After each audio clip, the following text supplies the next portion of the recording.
All righty. Becky, I'm going to turn it over to you so you can help us learn the business of running a private school. Okay, great. And I will say that Mary Catherine provided this slide deck to me, so I'll deviate from it a little bit and embellish a little bit. But I did not change it because I think the content is good. And I particularly like this graphic. I know that probably everyone on this call has felt this way from time to time.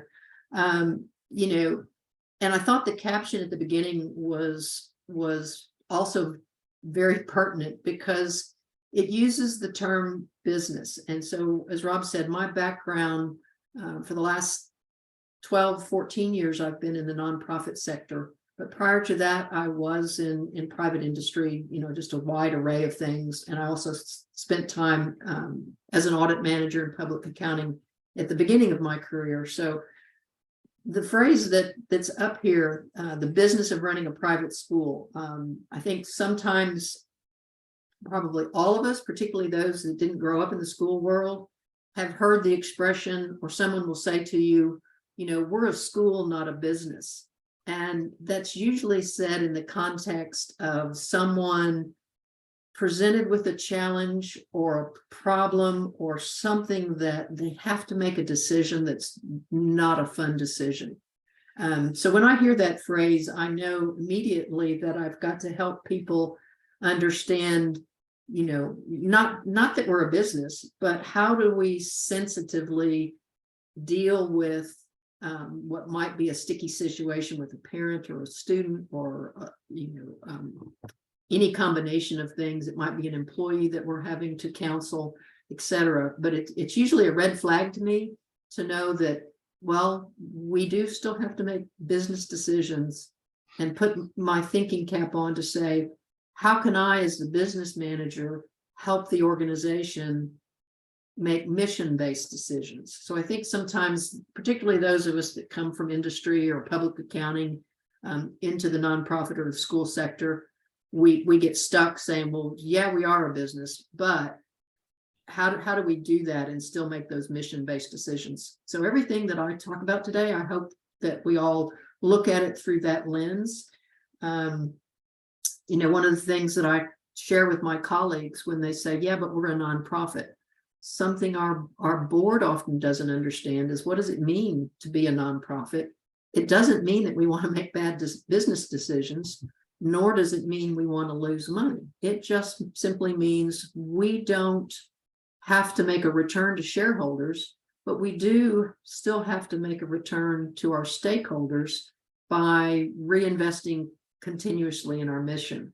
So with all that said, I think that nonprofits, and particularly schools, through my career are some of the most complex. You've got this diversity of customers, you've got an element of philanthropy, you've got all these things that have to come together to make the school a successful entity, so we can help our students grow and learn, and our parents grow and learn as their kids are going through the process. So maybe it's not an or proposition, it's an and proposition. Absolutely. That both end expression that we love as Episcopalians to use regularly, I think is key to all of this. And I think the business office, with the support and help of the board, and certainly the head of school, that partnership there between those elements is really a key to making the school successful. And I think everybody on this call often knows that the business office is often tasked with facilitating tough decisions, facilitating things that might be beyond their normal scope. Certainly the business offices are not large. Even at All Saints, we have had 5 to 6 people in the business office. I think now that I'm moving into that project management role, the business office has 7, and that's the first time in our history, as we approach 1,200 students, and, over 200 employees that we've had that large of a business office. And that's- We've done without an HR manager up until this past year. So that's the first step for us.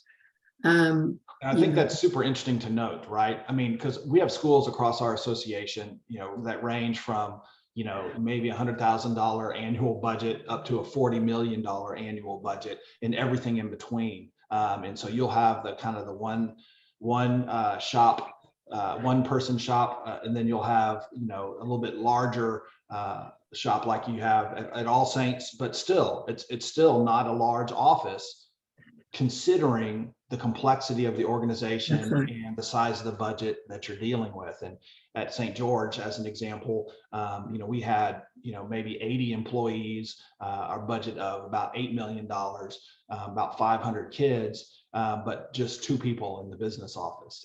And so that kind of gives you an idea of what that looks like. I know some of the folks on our call today, they're thinking, wow, I can barely get one person in my office, right? And so we recognize that. And I think that what we're going to learn here today, hopefully Becky will help us understand how to overcome some of that. And, I think most heads, certainly through their careers, they have to become adept at many, many things, not just the academic side. And I think most heads along the way enhance their financial management expertise. Maybe they don't have formal training except through their headship, but they certainly have to know how to make ends meet and manage the school as a whole. But they do rely on the business office for that partnership to provide the resources. And another thing that I've often experienced, not just in the school world, but elsewhere, when people bring a question to the financial officer or the business office, oftentimes it's because they are unsure of what they want to do. They're maybe doing something that they are not quite sure has been thought through. I've people come often and say, is this in the budget to do this? And when they ask those questions, I usually know that they know the answer is no. No, it's not in the budget. No, we probably shouldn't be doing this. Yeah, that's too risky. All of those things. But again, if you want to be a good partner to people, affirming their no is really not what they're looking for. They're looking for who can help me figure out the hows and the whys. So even though, certainly my natural instinct would be to say, that's too risky. Our auditors won't like that. All those things that are no. And I have to constantly remind myself, they're coming to me for help. My job is to help them push through those no answers and figure out how can we. And sometimes you're also the bearer of bad news saying, no, we really shouldn't, or, that's really not in our budget. But let's think through how can we partner with others in the organization or people on our board to figure out how to get this done. And particularly in a school that's as forward thinking and we've got a head of school who's always got a new idea. Even when he says he's not going to have an idea, that's his precursor to say, I've got 6 new ideas I want to bounce off you guys. And that's just how we grow. I also know that the role of the business officer is to help bring change. It may be change as the school grows. It may be change as the school has to right size. But all of those things that, the analytical mind sometimes gets stuck in doing things. We ought to be counter to our natural instincts and shift that mindset. Rob, is that kind of your experience too? Through 100%. I remember, over the span of 17 years coming into my business manager, Elizabeth, and coming up, having all kinds of ideas. And like you said, knowing that, hey, this probably wasn't something that, we were able to do right now. And, we were able to develop kind of a pattern of understanding where she would say no, but in a way that was, guiding us towards achieving or solving a problem. Just looking at it from a different way, and maybe the no meant not right now, but let's put a plan together to reach that goal, and maybe we can get there in a year or 2 years or 3 years. But yeah, that relationship between the head of school and the business manager, that the trust that's there, and then I would depend so much on my business officers' understanding of finances, and would challenge and would ask and would probe and try to understand. And she was incredibly patient with me, but also I trusted her deep understanding of how to manage and how to run the business of the school. And then the other key component, obviously, is a board that is not afraid to ask questions and not afraid to dig in deep. And so I think those three elements, if you can get those three elements, a great business officer, head that's not afraid to go in and really try to understand and explore and push and ask questions, and then a board with the treasurer that is going to keep everybody accountable. I think those are great. Yeah, and the last bullet point up on this particular slide, as Rob started to say, is about boards. This bullet point says that boards are lacking in financial experience. That may be the case. I will say from my experience here, we have a highly qualified board in their respective fields in financial management, and just amazing experience. The however comes in the unique business structure of a school, and probably as everybody on this call knows, their role, say in the finance committee, when it comes to budgets and tuition setting and those types of things, that dual parent hat finance committee role is another thing that adds complexity. And they often look for the business decision in what you're doing, and the math just doesn't work the same sometimes, even though we say we are a business, we are a school, we're in the school business, however you want to categorize those things. We're going through a growth curve right now at All Saints. Again, we're very, very fortunate to be in a highly growing region of North Central Texas, or North Central West Texas, whichever Fort Worth is. And so we are now running up against being full at many grades, which completely changes the equation of what we're used to. And it kind of feels right now, as part of its campus master plan, that we're in that stage that anybody in a big city, who's lived in a big city, they build the freeways after the rooftops are already up. So we're going through that, and we want to say, well, we need to build ahead. But how do you do that? How do you do that concurrently and make all those things work? So one last comment. There's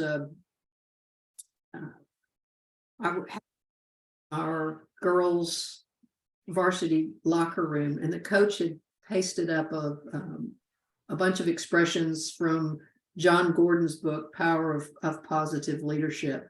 And it kind of had, here's the negative leader, here's the positive leader on a chart. And I thought that was pretty cool that the coach was doing that for high school young women, to help them set that mindset. And all of those things are what applies to the heads in the business office. Leading with faith, not fear, serving others, embracing change, and being optimistic. I think that's, I can certainly be optimistic, but sometimes when you're looking at numbers and you're making those tough calls, optimism gets lost.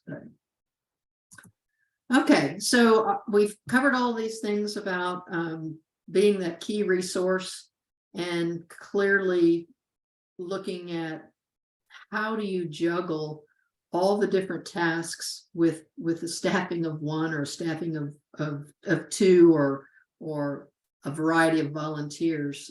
I think everyone on the call could probably share experiences above and beyond what I've had. So let's dive in and talk a little bit about the scope of the tasks. Now, all of these things, of course, are the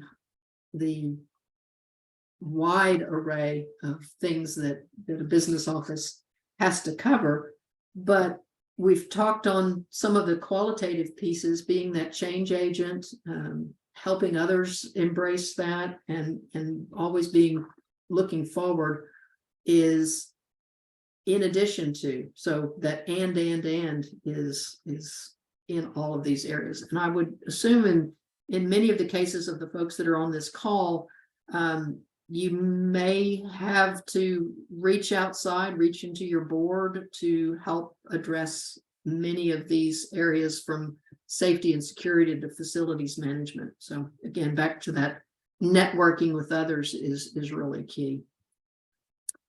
Primarily what we're going to try to dive into is these 4 areas for this presentation.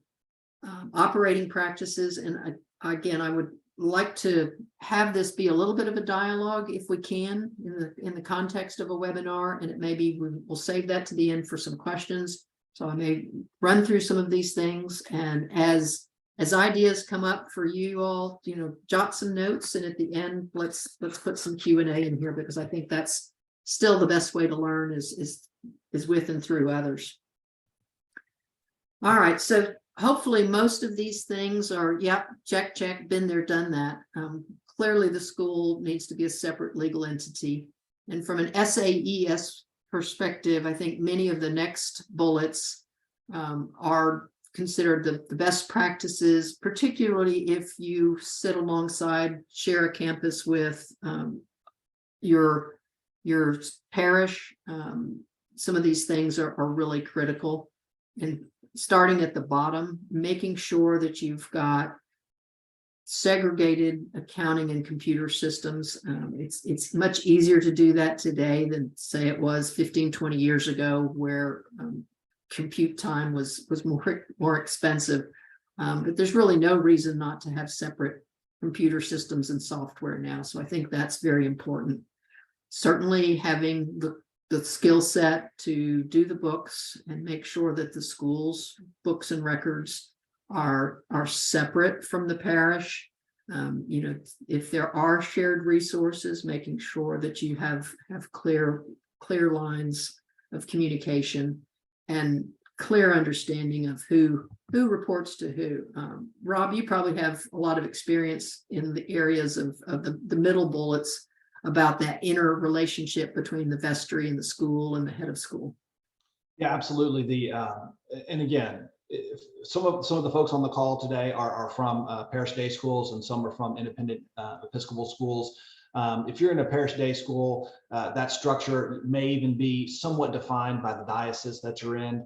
But again, I can't emphasize enough exactly what Becky said: a separate legal entity, separate books and software, super strong business manager is key, and everything flowing through the head of school as the chief executive officer of the school itself, and the board operating independently from the vestry. Vestry is going to always provide oversight, which is critically important. And ultimately, in many of our dioceses, everything from a buildings and grounds perspective is going to be the property of the church and of the diocese. But that separate operational aspect, everything flowing up through the head of school, all the hiring and firing, and that ultimate authority through the head of school, and then the school board itself being the one to manage the fiduciary responsibilities and oversights, and then all the strategic thinking and planning to set the course for the school, and then all the operations being executed by the head of school. That's all best practice. And I would also assume that as any of the schools are going through the SAES accreditation process, this gets looked at and discussed both with the board and the head, and in any of the committees that are the part of those accreditation teams. At All Saints, we are a separate independent school, but we have a relationship with our church. We were originally founded founded by the church and then grew into its own entity quite a few years ago. But having said that, our head of school does still go and report to the vestry at their periodic meetings just to give updates on the school. The rector of the church is on our board, even though we are a separate legal entity. So there's still an important relationship to the Episcopal Church through our parish locally.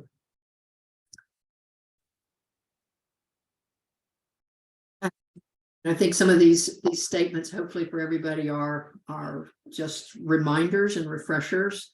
The competency of the accounting, it doesn't mean you have to have someone who's got an accounting degree. There's a lot of great people who have learned from other areas of business or even trades that can be great at accounting, but the folks really do need to understand accounting and controls and, you know, the analytics and the process that go with that. In fact, the accounting part is probably the easy part. You know, that can be done. It's all the other things that go with the business office that get much more complex. But the accounting is a foundation, and you need to be able to do that easily and seamlessly, of course. This conflicts of interest, you know, I think should be something that everybody's aware of. Oftentimes we bring people onto our board, particularly because of their expertise, and it may be even because of the expertise in the business that they're in. People may join the board because they think that gives them a leg up on either influencing the school or doing business with the school. And all of those things have to be conflict free. You know, we've got some very prominent board members that we do business with, and sometimes it gets touchy when we say, you know, we have to go to market and get some proposals and some quotes. It doesn't mean we want to not do business with you, but we're doing this for your best interest as well as ours, to say, hey, this is an arm's length transaction. The favoritism isn't there because it's in the best interest of the school to periodically check some of these things. Awkward, yes, but we still do it. And I think that the board members, when they put their fiduciary hat on, they recognize and appreciate the importance of doing that from time to time.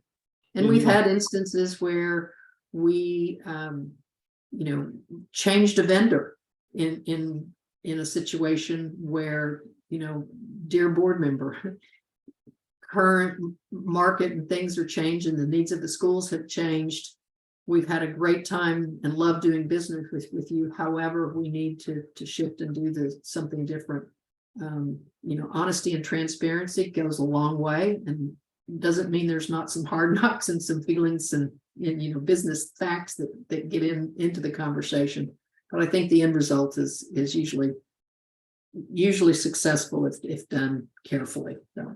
And Becky, I'm really glad you mentioned that, because that's a big focus of some of our other presentations that we do when we talk about you know, governance work and you know, best practices of a high performing board, and obviously disclosing potential conflicts of interest and understanding the ramifications there are something that can have big effects, obviously, on the financial side of things. So thanks for bringing that up. Right, and for those of you that do audits and or a review, you know, one of the things you're expected to comment on is those related party transactions, and affirm that they are at arm's length. And from time to time, you have to be able to document and justify that. You know, I thought this one was cute that the team put together in the slide.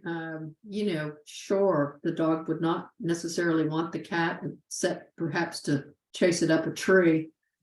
So we'll talk a little bit about the budgeting process and things that are important as you create that budget. The first one, budgeting forward. And so what does that mean? There are a few webinars that I've seen that actually Independent School Management Association put together, and I thought that they were really important, and have shared them, several times with our finance committee as we're going through the budget process. Most of us are in the trench when it's time to do the budget, and we're looking at that first next year. But this budgeting forward and recognizing that you're making a strategic decision every time you go through your annual budget. You're making strategic decisions when you set your tuition. So all of those things need to kind of be looked at in the big picture of what's our mission and what's our vision and how are we going to get there, and not fall into the trap of how am I going to just get a balanced budget this year. So for example, what is something that they suggest in some of their material? One is that you try to raise your vision from just looking at tuition as a way to, we set tuition once I know the operating costs, but to do your best to look at it from a market perspective and a long-term perspective as well. Everyone else does with tuition increases and how to cover all the costs of schools. How do we attract and retain faculty? How do we give them the increases we'd like to and still keep tuition within the range of our market? But you also have to make decisions about, I'm looking forward the next 2 to 3 years into how do I maintain my campus, or how do I invest in that next program? And those things have to be factored into your budget, because if you don't, how do you ever get there? And it may be that process is, all right, here's the key new programs that I want to do. May not be able to fund all of that through operations. So now I need to factor in some plans and initiatives for fundraising, some philanthropy to help support those initiatives. How does that work? So when you look at the budget, those things are part and parcel of your strategic plan, but they also need to not be lost in that annual cycle. We are, this one is very true for us at All Saints. We've been, as I said earlier, really fortunate that we've been in a growth market, and our enrollment has been growing, pretty much year after year. Knock on wood and keep our fingers crossed that will continue as we fill our grades. Some of the smaller schools or even larger schools may already be at capacity, but that doesn't mean you can change your focus. One of the things that we've probably been not doing in terms of a best practice, ISM recommends that when you build your next year's budget, you do it based on current year opening day enrollment. And what that does is it kind of forces you to look at that. If I'm also concurrently projecting growth, that growth can fund new initiatives or capital projects or expansion or innovation. We have not been very successful at doing that. It's a whole lot easier to sweep that enrollment growth into the bottom line and keep tuition increases low.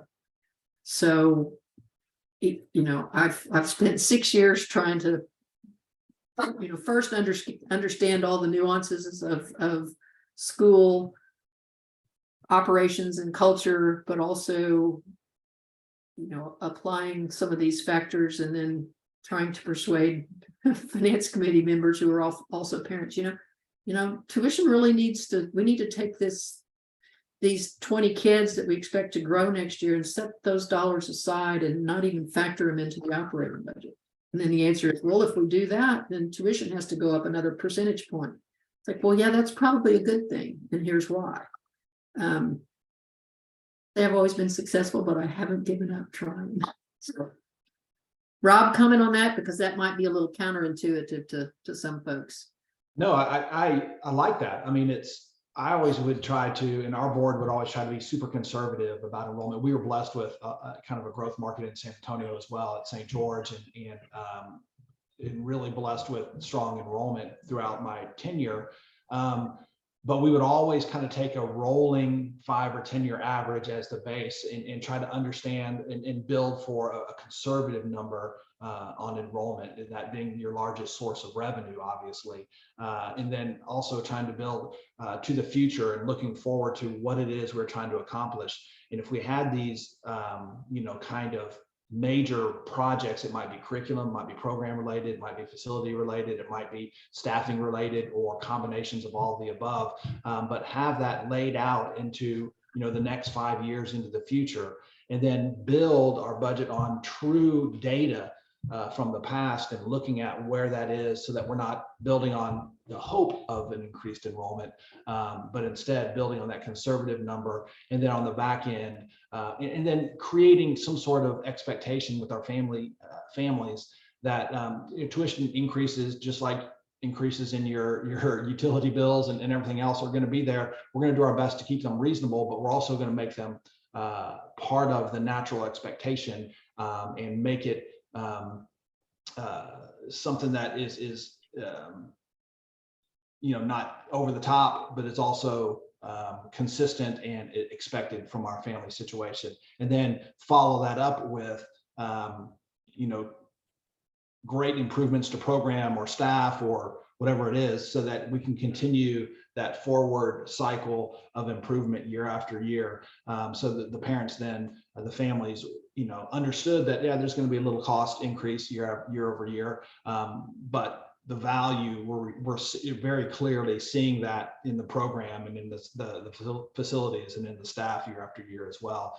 And it's reasonable. The curve isn't steep, but it's very predictable. And then once you can build that culture, I think then it operates well.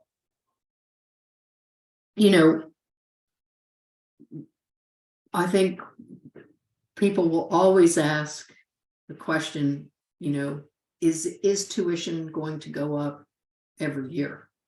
And I think the answer needs to be pretty clearly from the head of school and others. The answer is yes.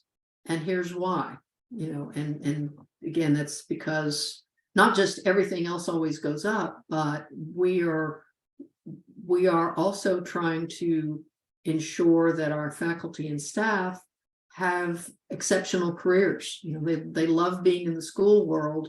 And then you'll get that question, well, yeah, they're not in it for the pay. Well, no, they're not. You're absolutely right. But probably everyone has also seen some of the metrics of the decline in the number of people entering education as a profession. The competition for talent is strong in other industries. Education, by all measures, go look at Bureau of Labor Statistic reports. Texas Education Agency has some great reports. All of those things are kind of ringing the alarm bells about people not entering in the profession. So I think the schools that are here and successful, we have to renew that commitment to doing the right thing for our teachers, but to also make it an attractive place for people to work. And how do we do that? We do that by serving our kids well, but also serving our teachers well.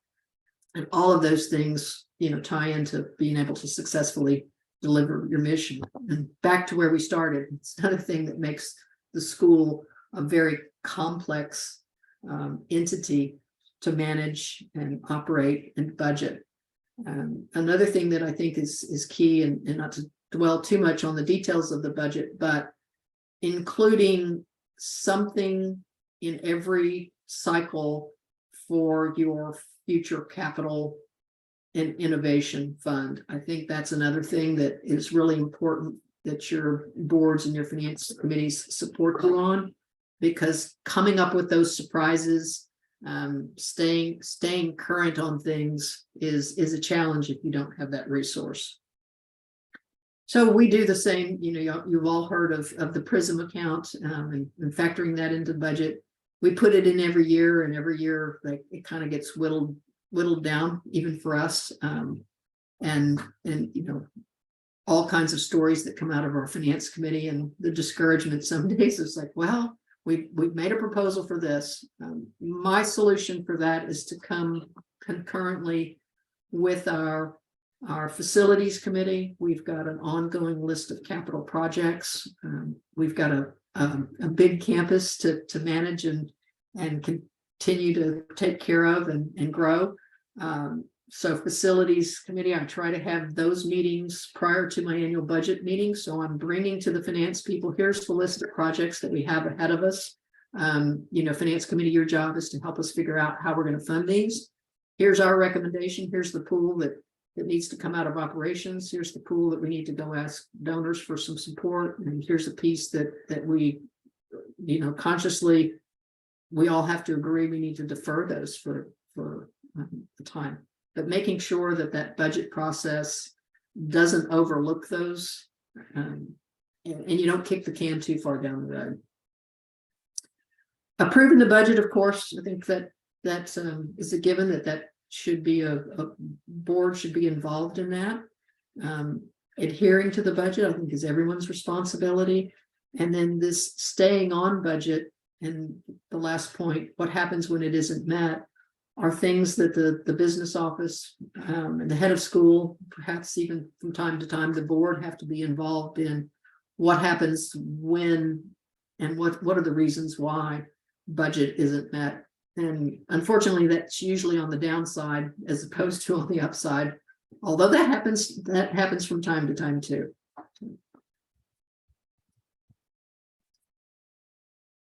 Okay, we're going to move into accounting compliance and some best practices in that regard. Again, I think most of you all have been in this business a long time, and these should be givens. I would say if you've got a small business and you're still handling checks and currency, just make sure that gets to the bank as soon as possible. From our school's point of view, we always like to find a few things that COVID was good for, and one of them was we said, okay, we're not going to deal in currency and coin anymore, so everything has to be done electronically. And we got rid of a lot of cash boxes, took advantage of that time and people that were adept at technology to make our iPads work for us and things like that at games, and where we had events that coin and currency was dealt with. Our business office, that's their least favorite thing to do, is have to do that. Checks, hopefully most of you have remote deposit capture devices. If you don't, I would work with your bank and make sure that that's possible. Makes it so much easier to process and deposit checks. Again, no reason not to do that. You can take a picture with your, get it deposited if you need to. So hopefully that's a given that everyone has done as well. Register of physical assets. I feel probably a little bit different than this statement implies about that asset listing. I think each school or organization is different, whether or not you capitalize items, work with your team and work with your accounting firm if appropriate to set that capitalization policy at the right level. We probably all a decade ago kept track of every computer or tried to. The life cycle and the cost of a computer is probably not worth keeping the categories up. That doesn't mean you don't keep good physical control over it, tag it and secure it in some way, register it through your warranty periods and those type of things. But keeping really detailed fixed asset lists of every computer is probably not as important as it used to be. So I would say set a threshold for this fixed asset listing that makes sense for your school, kind of along the lines of bullet number F is if it's lost or somebody takes it away or damages it, would cause a significant financial risk to your school, and kind of use that as a threshold. For example, our capitalization number used to be right at $5,000, and we have significantly increased that in the last couple of years, just for a variety of reasons. Things in that $15,000 to say $25,000 to $30,000 number are usually items that last 2 or 3 years, sadly, anyway. So, okay, the middle bit, reconciling bank accounts. Again, I think this has got to be a given. And then having someone that doesn't prepare the statement or is not involved in every single transaction review the bank statement is essential. And this probably is addressed more to small schools. So here I would also say, in your role as business officer or head, make sure that you understand what it means to review a bank statement. And through my career, I've been surprised, particularly in nonprofit worlds, or even coaching and helping some nonprofits that were getting started, when you say to someone, do you review the bank statement and the reconciliation? And they say, yes, my accountant brings that to me every month, and I look and they've done it. Well, there's more to it than that, and making sure that you take that step and time, not only for your own knowledge, but for the fiduciary responsibility of the school is pretty important. And it could involve as much as, if you've got a lot of transactions flowing through your bank statement that are, auto debits or ACH deposits and ACH withdrawals, making sure those are recognizable and they're the things you're used to seeing. From time to time, maybe even looking at the check register and verifying that what's in the ledger matches what's on the bank reconciliation. For everyone, I would say, make sure you use your accounting system to do the bank reconciliation. This is something that at All Saints, when I dug into the details and saw how they were doing the bank rec, I was really kind of surprised, because it was a great spreadsheet and it was accurate, but we weren't using our financial reporting system to do the reconciliation. We were doing everything outside the system, which not only did it take a long time, the opportunity for errors was pretty great. So even a school that's as big as All Saints, we were kind of doing our bank recs the wrong way. So we adjusted that. So make sure you're using your accounting system. If you're using something like QuickBooks or one of the other business systems that are available to Episcopal schools, learn how to do that, talk to others, and make sure you're doing that correctly. Looking at outstanding checks and items that are clearing and all of those things is equally important. Another thing I would add about the bank process and check writing, I don't know if everyone is still writing a lot of checks. That's something that we're very actively working to move away from. But first, starting with the check process, if you don't have positive pay system set up with your bank, I think that's really important to talk to your bank. And yes, there's fees associated with it, but it's very much well worth it relative to the amount of fraud that's going on. Recent experience for us, we had a situation where an entire batch of checks was stolen out of a mailbox. And we actually think it was we don't always take our checks when we're paying the bills inside the post office. We would put them in the mailbox out front, and experienced a situation where somebody, they've got tools to reach inside, and we probably had 200 checks that never got it to the vendors. And had we not had positive pay, that would have been even bigger mess. What people will do when they take those checks. I don't know if any of you have heard of washing a check. Well, what they do is they actually wash off the name and they type their own name in there. We had several checks that they were changing the payee, they were changing the amounts. And unfortunately, they just kept hitting our positive pay and would be rejected.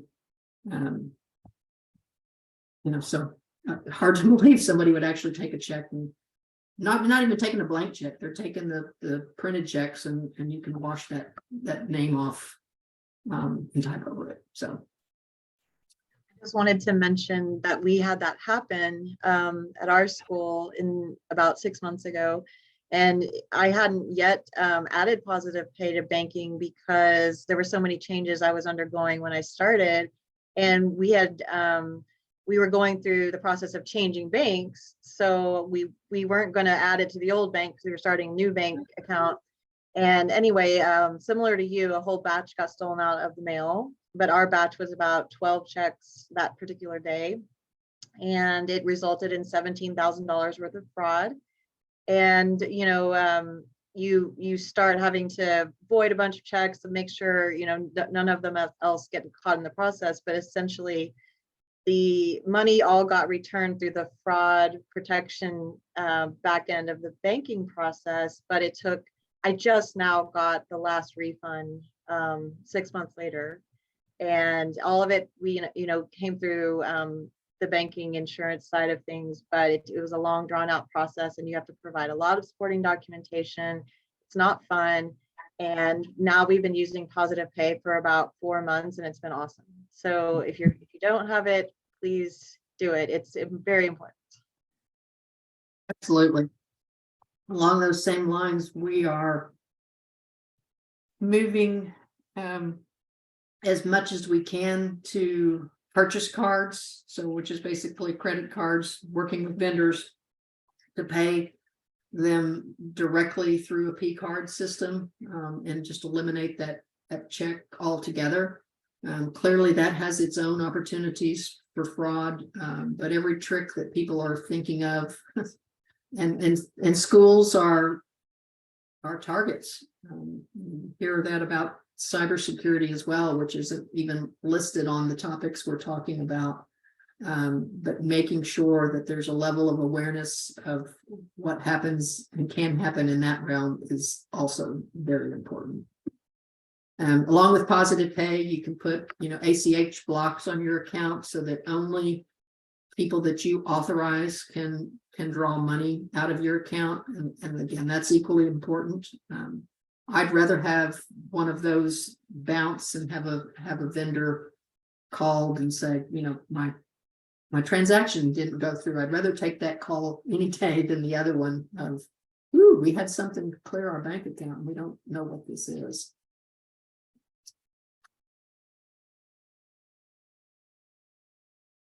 Okay, so backing up your files, I think hopefully this is kind of a dated comment for everyone as well. If you're not using an online accounting system or have things in the cloud, clearly that's a must do.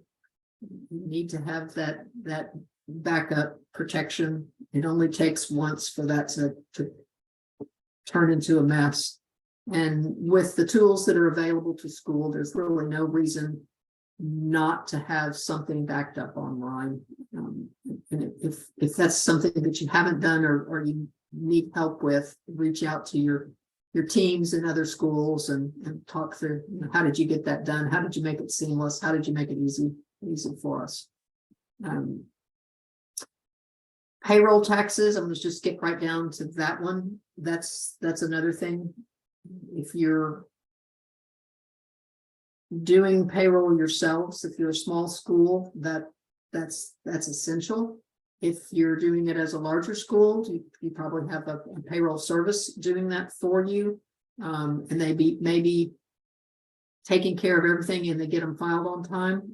But the business office and potentially others really need to review those returns as well and make sure that they reconcile and tie out.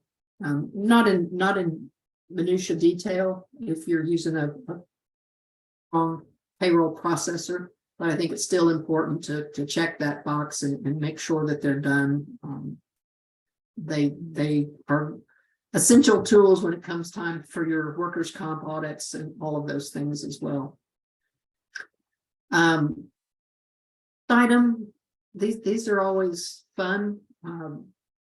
Parent organizations, as well as our teachers, they can come up with more ways to raise special funds. And that is a blessing and a curse at the same time. You know, they're very creative with their ideas, and yet they often want to create something that the business office would really like to say no to. Please don't do that. We get asked every year about this time, you know, can we pay by Venmo? Can we use Zelle? Can we do all of these things? And I try to have a solution for them that when I say, no, please don't do that. And here's why, but you can do this. So Rob, you got any thoughts on that one? Because I think that's one that oftentimes creates a little bit of a sticky wicket with business offices when faculty and even division heads want to go collect money for some special events and pass the hat, so to speak.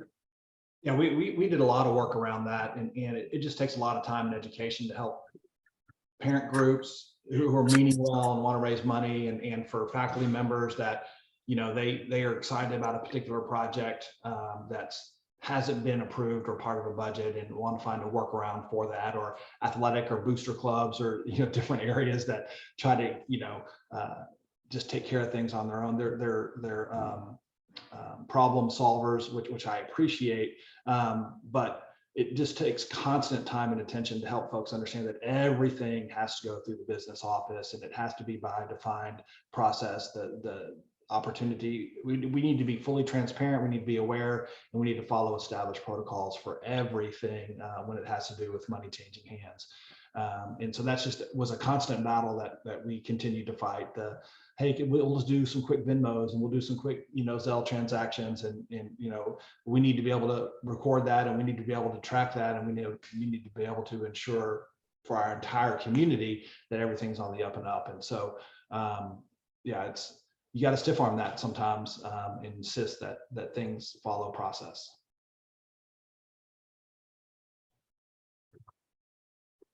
And this I think goes without saying, but I would put the positive spin back on this and say, if your antenna goes up, it probably is an issue, but approaching it with, you know, that grace and a positive attitude is important. Sometimes it really is something that needs to be corrected or addressed, but how you approach it is critical. You know, if you suspect that someone is doing something untowards, getting your head involved, or someone else at the school that has a relationship, and addressing it head on, I think is really important. We have always the opportunity for the proverbial parent volunteers who want to come and do a project on campus. You know, we've had them show up with work crews and materials and drop them off and start trying to build something that hadn't been properly engineered or even gotten building permit. And, you know, we just have to jump in the middle of it and say, you know, wait a minute, you may be able to do that, but we're caring for not only your children, but a lot of other people's children's, and we've got to do this the right way. And no, we'll try to make it as painless as possible. We're not trying to be bureaucratic. We want to get it done efficiently too, but, you know, building permit is. So I'm going to just make note that we've promised you an hour, and we've got some more content to cover for you guys. But we've come across an hour on our timeline already. So we are going to continue forward here, and we're going to kind of pound through the rest of the slides here and the information. But I recognize that some of you in your schools may have budgeted other meetings or things or activities that you need to get to. And so just a reminder that this is being recorded. We'll send you the recording, and we're not going to think less of you if you need to bail out. Just a quick reminder also, if you have any questions, throw those in the chat. And I'm going to turn it back over now to Becky, and we'll finish up with the last couple of slides here.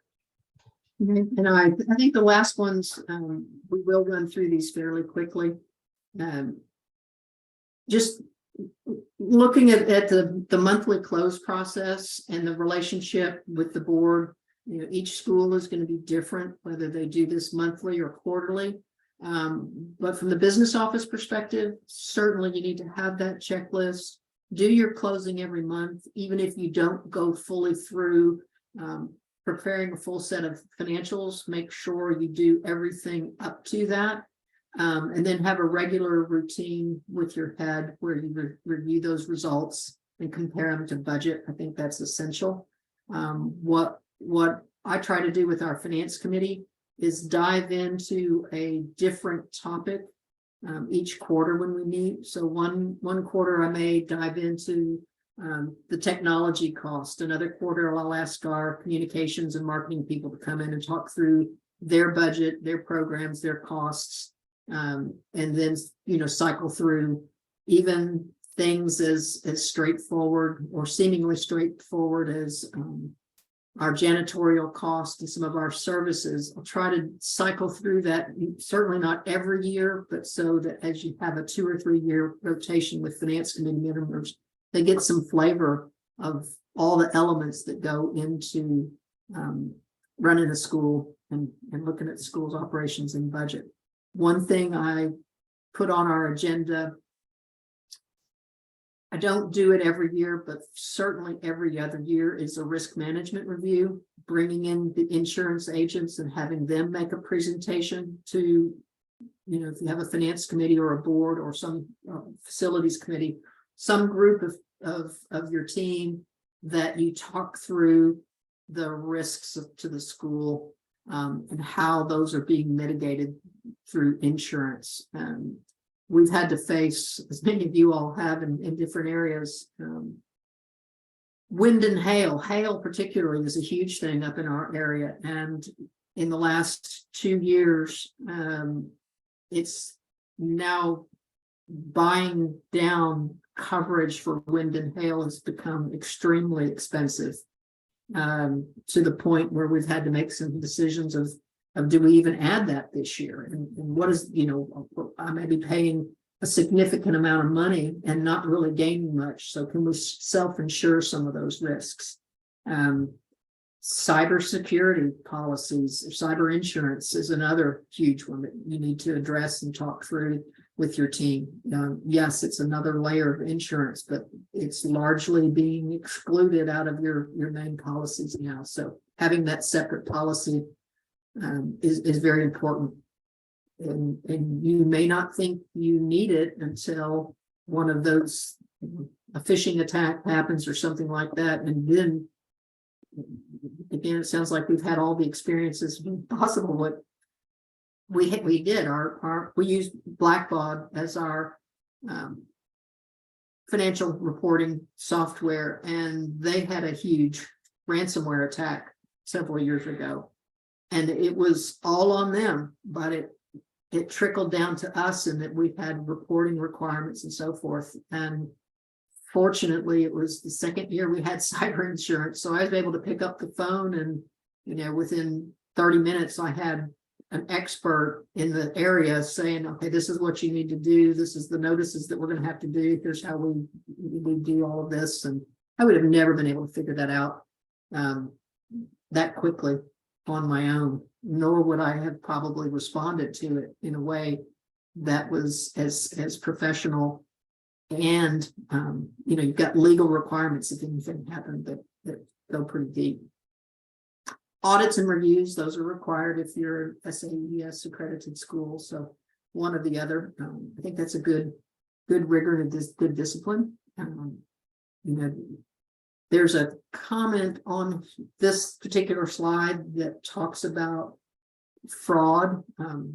Everyone knows that an audit is not designed to cover fraud, but it does give you a look into your processes to make sure you've got the best segregation of duties you can, or the areas where you don't, you have some reviews to mitigate that lack of separation of duties. So those are important things, and it gives you another resource that you can talk to and get support in your accounting and issues.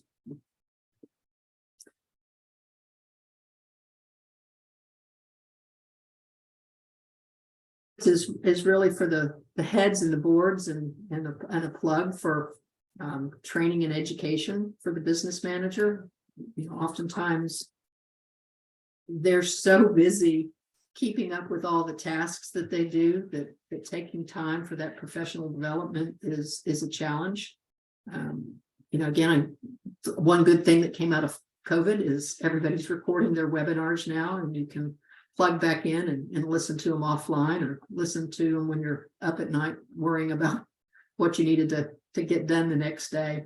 But everyone should take that time to invest in themselves, because not only are you looking out for your own personal knowledge, it's good and important for the school to get ideas and share ideas with others. Okay.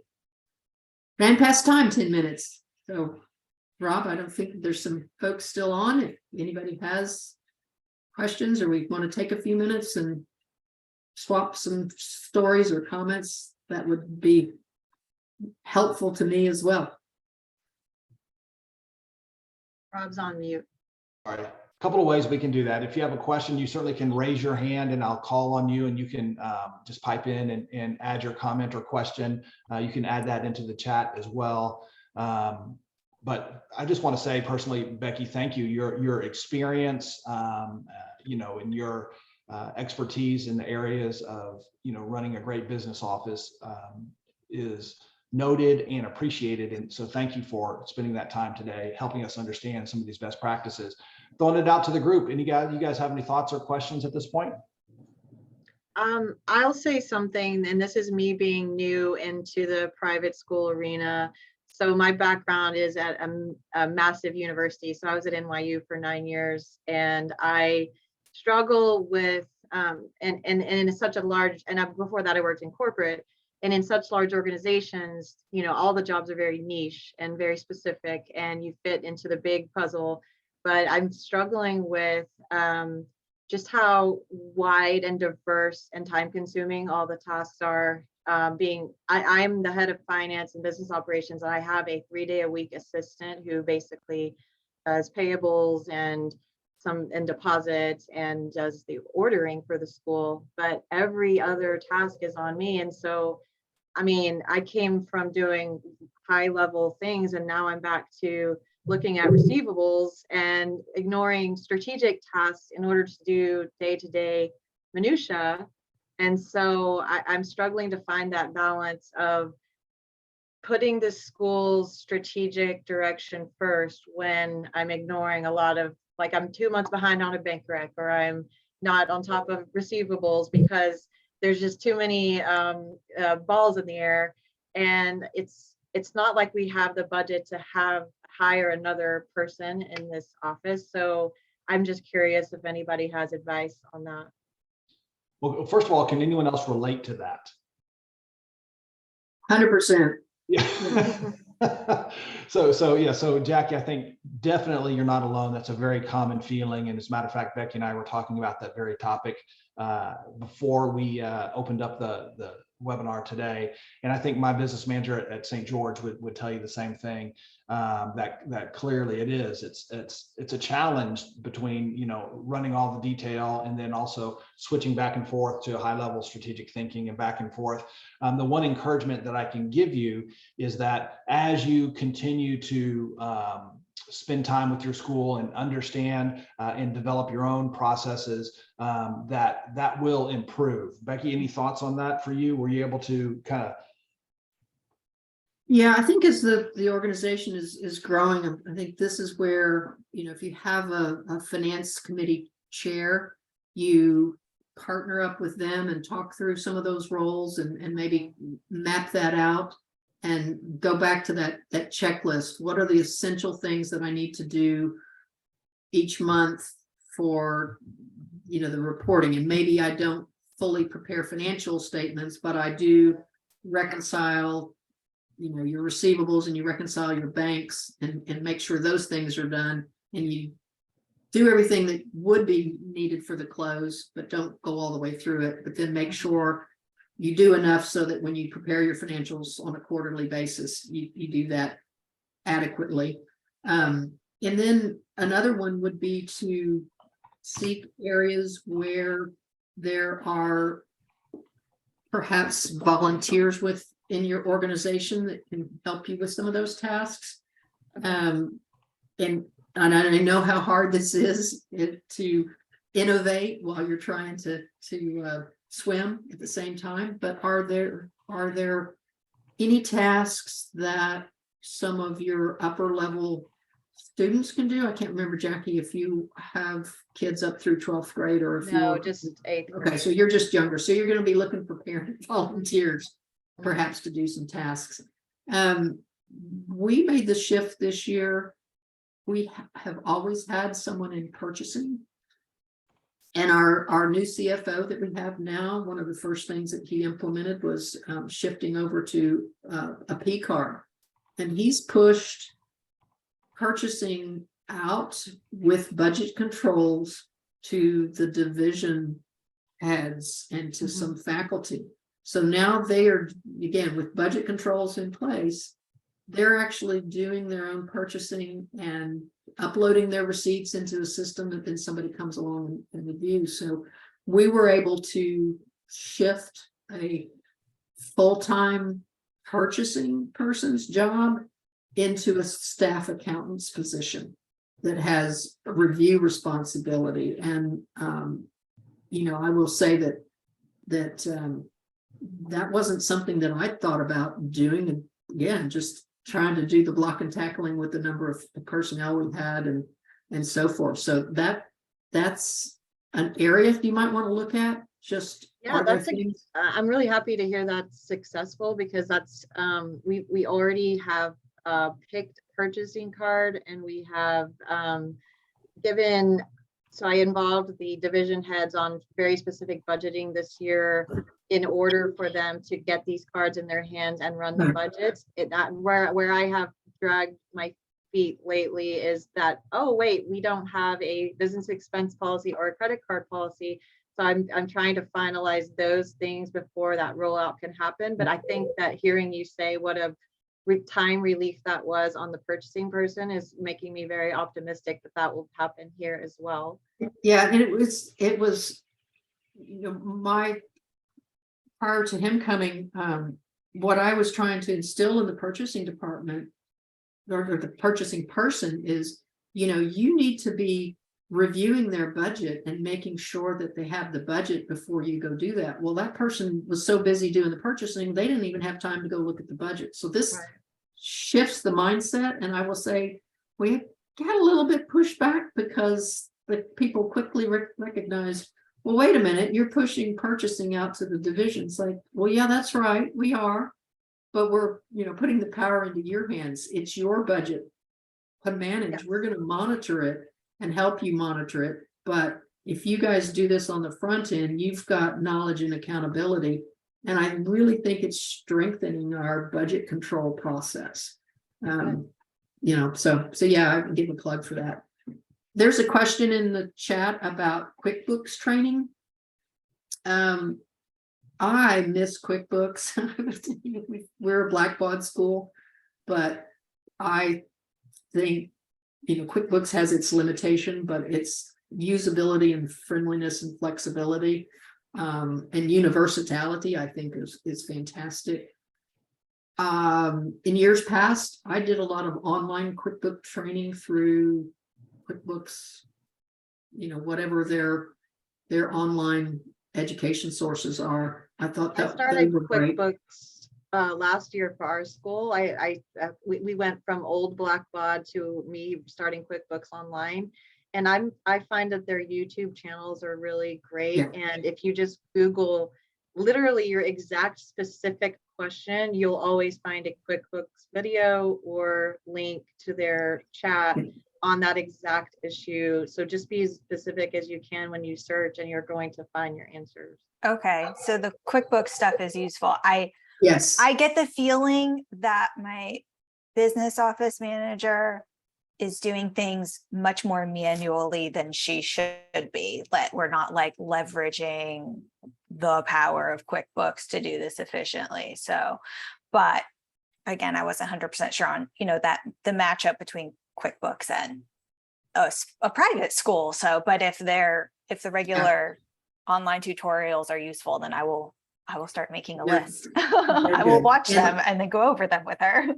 I think Yeah, if and QuickBooks is some of that fairly is- new, you have to bridge between old and new and have that clear, pathway outlined before someone can fully embrace QuickBooks. They have to be kind of rid of the old system. And if that person's still kind of stuck on using shadow systems, they're never going to embrace QuickBooks. So I had a clean slate to start with. And so I was all in on QuickBooks, but I could see how some people would just kind of stick with the old thing and kind of try to do it on spreadsheets.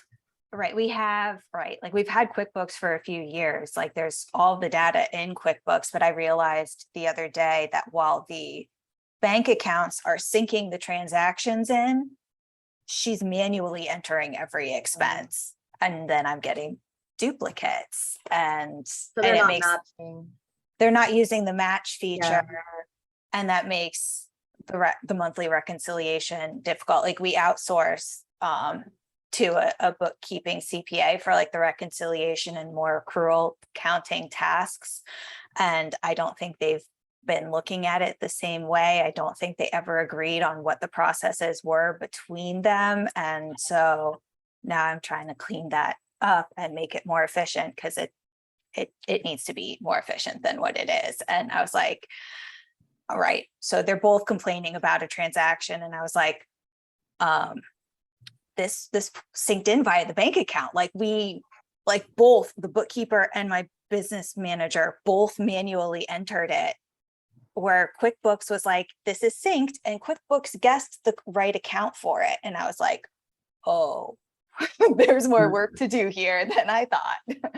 Sometimes that's how do I create time for people to change? And it's, a lot of times we do it the same old way we always do it, just because we don't have time to look up, to Jackie's point, how do I get strategic when I'm just in here trying to churn? So right. And so I'm trying to step in.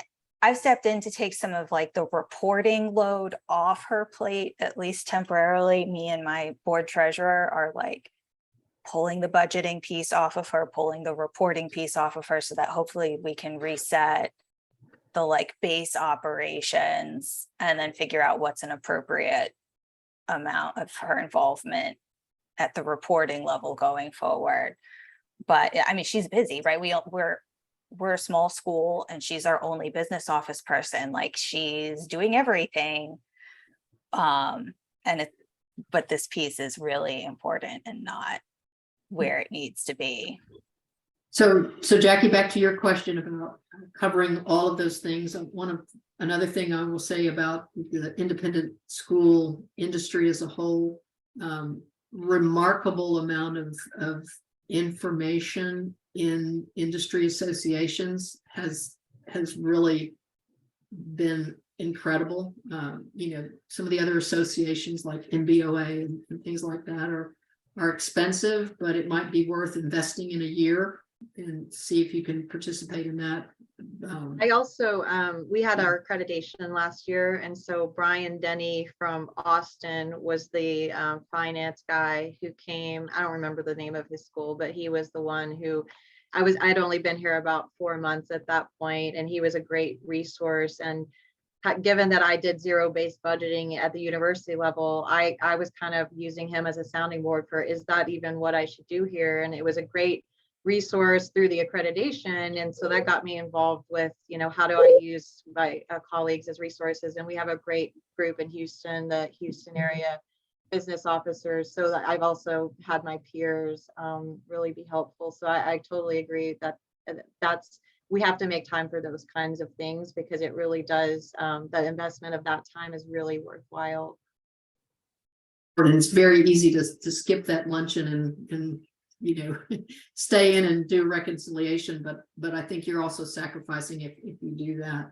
Another resource, if have a really strong relationship with your insurance group, their risk manager folks are oftentimes, if you've got a large network there, they're tremendous help in, hey, we're doing this and it kind of feel a little nervous about this risk. I'm not asking you to evaluate us yet, but what experience do you have in X, Y, and Z is also really helpful. Well, guys, thank y'all so much. We're at 11:24 now, and just the last comment on that leveraging your relationships with the association.